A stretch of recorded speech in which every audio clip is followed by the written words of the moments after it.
আর রাধার মাহিকে আয় আর খরচের অনুপাত 7:5। যদি তাই প্রতি মাহ 2,000 টাকা জমা করে, তাই 1 বছরের আয় কিমান টাকা? আয় আয় অনুপাত খরচ।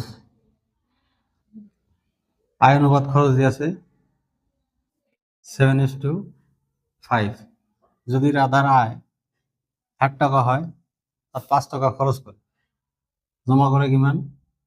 জমা করে 2 টাকা। তার মাহিকে জমা হয়েছে 2,000 টাকা।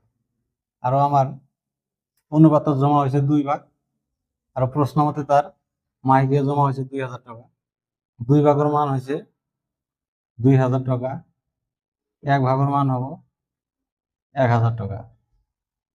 1 ভাগের মান 1,000 টাকা। 7 ভাগের মান হবো 7,000 টাকা। বছরে কি আয়? বছরে কি আয়? বছরে কি আয় হবো 12 into 7,000। This equal 84,000।